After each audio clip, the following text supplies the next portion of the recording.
ఒక మిత్రుడు చైనా నుంచి పంపించిన డేటా వార్తలు. సో దాని ఆధారంగా ఈ వీడియోలో ఒక అతి ముఖ్యమైన విషయం మాట్లాడతాను. అంటే మీరు ఒక సినారియోని మీరు ఆలోచించండి. 24 గంటల్లో 70 లక్షల కోట్లు ఆవిరి అయిపోతే, అంటే ఇండియన్ రూపీ వాల్యూలో చెప్తున్నాను, ఎంత? 70 లక్షల కోట్లు. అసలు ఇలా జరుగుతుందా? జరిగే అవకాశం ఉందా? అంటే ముందు మీరు చైనా మార్కెట్, చైనా స్టాక్ ఎక్స్చేంజ్లో ఏం జరుగుతుందో గమనించాలి. తరువాత అమెరికా, తరువాత భారత్. మన రూపీ కూడా పడిపోతుంది కదా. సో స్టాక్ మార్కెట్ కూడా అంత స్ట్రాంగ్గా లేదు. ఏంటండి ఇది అంటే మీరు గమనించారనుకోండి, ఇలాంటి పరిస్థితి ఒకే ఒక రోజు, 24 గంటలు అంటే వన్ డే కదా, ఒక రోజులో 70 లక్షల కోట్లు ఎలా ఇలా మాయమైపోతుంది?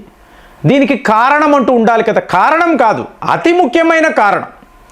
సో అలాంటి ప్రక్రియ అంటే మీరు డాలర్ని వాడకపోతే, ఇదే ఇంటర్నేషనల్ మానిటరీ ఫండ్ వాళ్ళు చెప్తున్నారు, మీకు ఇలాంటి ఒక పరిస్థితి ఈ ప్రపంచానికి, ఇదేదో ఒక అమెరికా, చైనా, భారత్ కాదండి, గ్లోబల్ సినారియో. సో ఈ గ్లోబల్ సినారియోలో ప్రపంచ దేశాలు అతి ముఖ్యమైన వ్యాపార లావాదేవీలు అమెరికన్ డాలర్ ద్వారా జరగడము లేదు. కాబట్టే 70 లక్షల కోట్ల రూపాయలు ఆవిరి అయిపోవడము. అంటే ద కింగ్, డాలర్ కింగ్ అంటారు, పతనమైపోతున్నాడు మెల్లమెల్లగా. సో ఇది ట్రంప్ గారు ఆయన టీం గమనిస్తున్నారో లేదో, డ్యామేజ్ మాత్రము హయ్యెస్ట్ లెవెల్లో జరుగుతుందండి. ఇదే అమెరికన్ లా మేకర్స్ అంటున్నారు. సో అందులో మీకు డెమోక్రాట్స్ ఉండొచ్చు కదా, వాళ్ళు చెప్పింది వీళ్ళు వినరు కదా, నిజాలే మాట్లాడినా వీళ్ళు వినరు. వీళ్ళు ఒక మాయాలోకంలో ఉంటారు.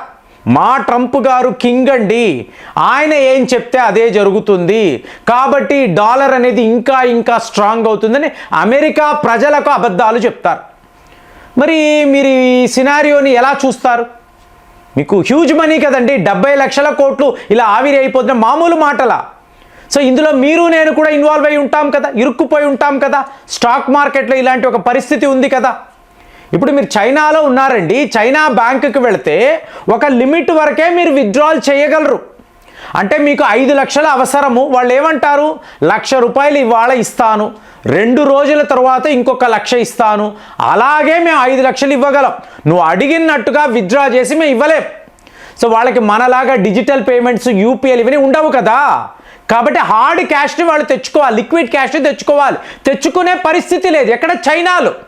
సో దీనికి ముఖ్యమైన కారణాలు అన్నారు అనుకోండి, డైరెక్ట్గానో ఇండైరెక్ట్గానో భారత్ ఇన్వాల్వ్ అయి ఉంది. సో ఇదంతా కూడా ఒక గ్లోబల్ పవర్గా భారత్ని ఎందుకు అందరూ చూస్తున్నారు? ఇవాళ అమెరికా వాళ్ళ నేషనల్ సెక్యూరిటీ స్ట్రాటజీలో భారత్ మన ఇంపార్టెంట్ ఎయిలీ.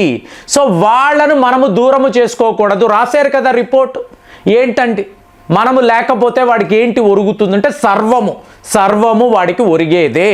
ఒక బిగ్ డౌన్ఫాల్ని వాడు చూస్తాడు. ఎందుకు అంటే చూడండి, ఫస్ట్ పాయింట్, 28 దేశాలతో మనము ఇవాళ రూపీతో ట్రాన్సాక్షన్ చేస్తున్నాం.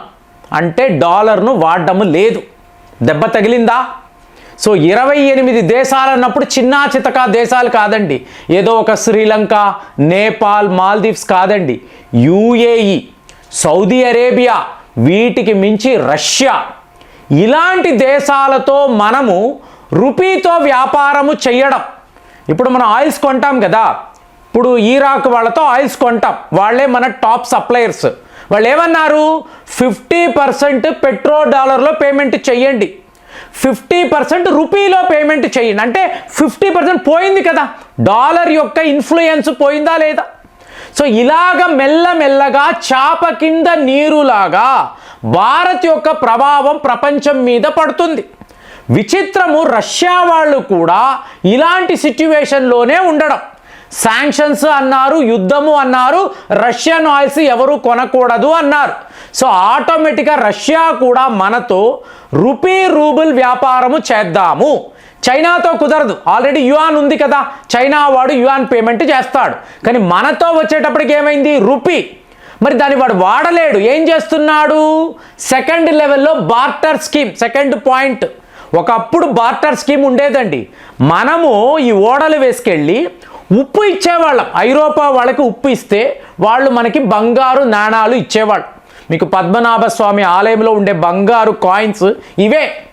మీరు సుగంధ ద్రవ్యాలు, మసాలా దినుసులు ఇస్తే వాళ్ళు బంగారం ఇచ్చేవాళ్ళు, వజ్రాలు ఇచ్చేవాళ్ళు. వాటినే మనం ఇక్కడికి తెచ్చుకునేవాళ్ళం. సో ఇవాళ రష్యా వాళ్ళు, ఏమండి ఇంతంత ఆయిల్స్ ఇచ్చాము, మీరు డబ్బులు ఇవ్వాలి కదా. సరే, రూపీ పని చెయ్యదయ్యా, మరి ఏం చేద్దాము, నీకు మందులు పంపిస్తాము. సో ఫార్మా రంగము అక్కడ పాపప్ అవుతుంది. సో రష్యాలో ఇవాళ భారత్ మందులు వాళ్ళు కొనడం మొదలు పెడుతున్నారు. అంటే బార్టర్ స్కీమ్ ఎంత ఎఫిషియెంట్గా పనిచేస్తో చూడండి. వేల సంవత్సరాల క్రితం మనం ఏమైతే చేసామో ఇవాళ మళ్ళీ మొదలు పెట్టాం. అదే ఆశ్చర్యం. సో ఇప్పుడు వాళ్ళ స్పేర్ పార్ట్స్ కావాలి, అలాగే టెక్నాలజీ కావాలి, సాఫ్ట్వేర్ రంగంలో కొత్త కొత్త డిజైన్స్ కావాలి. ఇవన్నీ మన భారత ప్రభుత్వం వాళ్ళకి సప్లై చేస్తున్నారండి బార్టర్ సిస్టంలో. సో నేను ఇంత ఇచ్చాను, కట్ చేసుకో. సో తక్కినవి స్టాక్ మార్కెట్లో పెట్టు, మా రియల్ ఎస్టేట్లో పెట్టు, అలాగే మా రోడ్ల నిర్మాణం వాటి మీద నువ్వు పెట్టుబడి పెట్టు, వడ్డీ కడతాము, తరువాత డబ్బులు ఇస్తాము. అయిపోయింది కదా. సో మనము డాలర్ అనబడే ప్రక్రియే లేకుండా రష్యా లాంటి ఒక పెద్ద దేశముతో మనం గత 3 ఏళ్ల నుంచి వ్యాపారం చేస్తున్నాం. దీనికి వాస్త్రో అకౌంట్స్ అంతా ఓపెన్ చేస్తున్నాం. వాస్త్రో అకౌంట్స్ అంటే ఏంటి? వివిధ దేశాల బ్యాంకింగ్ సిస్టమ్ని మన దానితో అనుసంధానం చేయడం. అంటే రూపీని ఒక ఇంటర్నేషనల్ కరెన్సీగా తయారు చేయడం. సో ఇక్కడ అమెరికా వాడికి దెబ్బ. ఎందుకంటే మనకు ముందే తెలుసు వాడు మనల్ని ఖచ్చితంగా ఇబ్బంది పెడతాడు. ఎందుకు? ఇక్కడ శత్రు పాలన ఉంది, యూరోపియన్స్ పాలించడము లేదు. కాబట్టి శత్రువులను మనం ఏదో ఒక రకంగా ఇబ్బంది పెట్టాలి. కాబట్టి వాళ్ళ మీద టారిఫ్స్ అంటాము, అలాగే మీకు పలానా వస్తువుల మీద శాంక్షన్స్ విధిస్తాము, మీ కంపెనీలను రానివ్వకుండా చేస్తాము, ఈ బియ్యం ఎగుమతులను ఇన్ని వీళ్ళు చేస్తారని ముందే మనకు తెలుసండి. సో ముందే తెలుసు కాబట్టి ఇలాంటి ఒక ఏర్పాటును మనము రష్యా యుద్ధం స్టార్ట్ అయిన దగ్గర నుంచి మొదలుపెట్టాం. ఇక 2వ లెవెల్లో చూశారు అనుకోండి, ఇప్పుడు దీనికి అంటే మీకు అమెరికన్ డాలర్ ఎలా పతనం అయిపోతుందని చెప్తున్నాను. మనం ఏం చేస్తున్నాము? అమెరికన్ డాలర్స్ని ఓపెన్ మార్కెట్లో అమ్మేస్తున్నాం. సో దానికి ఉండే ఆ స్కేర్సిటీ అనే దాన్ని తగ్గించేస్తున్నాం. దొరుకుతుందయ్యా, అమెరికా కరెన్సీ మార్కెట్లో దొరుకుతుంది అని అలాంటి ఒక ప్రచారము. దీనికి రివర్స్గా బంగారాన్ని కొనడం. సో ఒకప్పుడు మన బంగారము అంటే యూకేలోనో లేదా న్యూయార్క్లో ఉండేది, లండన్ లేదా న్యూయార్క్. పాలకులు యూరోపియన్స్ కదా, వీళ్ళు మన బంగారాన్ని అంతా తీసుకెళ్ళి అక్కడ పెట్టేద్దాం. ఒకవేళ భారత్ కొలాప్స్ అయిపోతే వాళ్ళ బంగారం మన దగ్గర ఉండిపోతుంది కదా. అదే కదా వీళ్ళు చేశారు. 200 ఏళ్ల నుంచి అదే చేశారు. ఇవాళ కూడా అదే ప్లాన్. ఈ యూరోపియన్స్ లూటింగ్ అనేది ఇవాళ కూడా ఉంది. దాంతో ఇప్పుడు మనం బంగారము కొని భారత్లోనే దాచిపెట్టడం కాదు, ఆ బంగారాన్ని అంతా వెనక్కి తెచ్చేసుకుంటున్నాం. న్యూయార్క్ అనండి, లండన్ అనండి, అక్కడి నుంచి బంగారాన్ని తెచ్చుకోవడంతో డాలర్ వాల్యూ పడిపోవడము, బంగారం యొక్క వాల్యూ పెరిగిపోవడము. ఇది 2వ అతి. ఇవంతా మనము చేస్తున్నామండి. భారత్ అమెరికాను శత్రు దేశముగా చూస్తూ చేస్తున్న పనులు.